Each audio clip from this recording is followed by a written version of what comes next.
সকাল সকাল ঘুম থেকে উঠে একটাই চিন্তা, বাড়ির মানুষগুলোর মুখে কী ধরনের খাবার তুলে দিলে ওদের একটু ভালো লাগবে। আজ জিম থেকে ফেরার সময় একটা লাউ কিনে এনেছিলাম। এখানে লাউ পিস প্রতি 30 টাকা করে নিচ্ছে এখন। তো আমি বেশ বড় সাইজেরই একটা লাউ কিনে এনেছিলাম। আজ লাউ আমি নারকেল কোড়া দিয়ে করব। কড়াইয়ে সাদা জিরে ফোড়ন দিয়ে তারপর তার মধ্যে একটু পেঁয়াজ কুচি দিয়ে ভাজা ভাজা হয়ে গেলে কিছুটা টমেটো কুচি দিয়ে দিলাম। ওটা যতক্ষণ নরম হচ্ছে ততক্ষণ দেখিয়ে দিই এইদিকে আমি মুসুরির ডাল কিছু ভিজিয়ে দিয়েছি। আসলে রবিবারে মানুষ একটু পটলের লতি কিনে এনেছিল, ভাবছি ওটা দিয়েই সাইডে একটু পটলের লতির বড়া করব। এদিকে মিক্সিতে আমি নারকেল আর একটু কাঁচা লঙ্কাকে একসাথে গুঁড়ো করে নিয়েছিলাম, সেটাই ওই টমেটোর উপর একটু দিয়ে দিলাম কিছুটা, আর বাকিটা রেখে দিলাম পরে দেবো বলে। এদিকে বাবার মাও কিন্তু কাজে লেগে পড়েছে, আমাকে সাহায্য করছে। কড়াই মশলাটা কষে আসলে আগের থেকে বয়েল করে রাখা লাউ পুরোটা দিয়ে দিলাম। প্রেসার কুকারে লাউকে আমি একটা সিটি দিয়ে নিয়েছিলাম। যেটুকু জল বেরিয়েছে সেটা লাউয়ের নিজস্ব জল। এবার লাউটা যখন ফুটছে সেই সময় নারকেল কোড়াটা পুরোটা দিয়ে দিলাম। এবার যতক্ষণ না জলটা শুকিয়ে আসছে ততক্ষণ অপেক্ষা করতে হবে। প্রথমে ভেবেছিলাম চাল কুমড়ো দিয়ে করব, কিন্তু চাল কুমড়ো আমি বাজারে পাইনি, তাই লাউ দিয়ে আর নারকেল কোড়া দিয়ে সবজিটা আজ বানালাম। জানেন, এটা কিন্তু শশা কুচি দিয়েও খুব ভালো হয়। ভিডিওটা আমি নিজেই করছিলাম, তারপর বোনকে বললাম 2 দিন পর তো চলে যাবি, একটু ক্যামেরাটা ধরে দে না।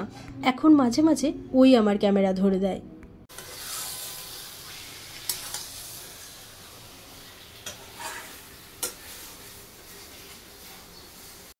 লাউয়ের জল আমার প্রায় শুকিয়ে এসেছে, এটা কমপ্লিট হয়ে গেছে। এখন আমি একটু ঘি ছড়িয়ে দেব।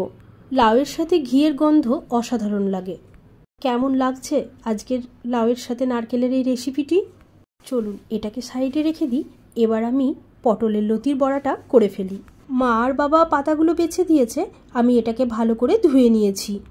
এটাকে ছুরি দিয়ে কুচি না করে আমি একেবারে মিক্সিতে দিয়ে দিলাম, একদম কোড়া কোড়া হয়ে যাবে। কোড়ানো পাতাগুলো আমি একটা বাটিতে ভালো করে ঢেলে নিলাম।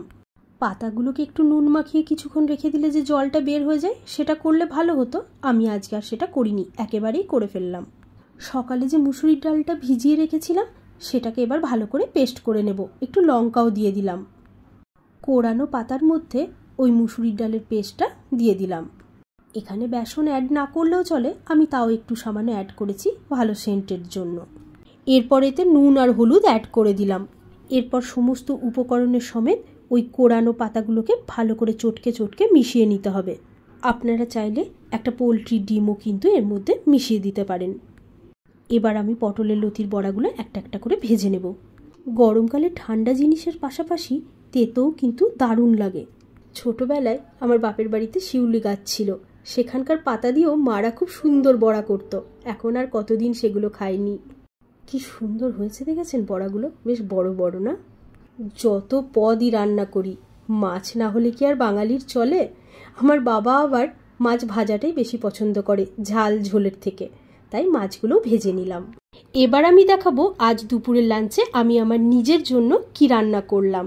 একটা বাটিতে 3টে ডিম ভেঙে নিয়ে তার মধ্যে একটু পেঁয়াজ কুচি, লঙ্কা কুচি, একটু সামান্য বেসন আর অল্প একটু দুধ দিয়ে ভালো করে ফেটিয়ে নেব। যে প্যানে আমি পটলের লতির বড়াগুলো ভেজেছিলাম তাতেই লেগে থাকা ওই সামান্য তেলের উপরে সমস্ত মিশ্রণটা ঢেলে দিলাম।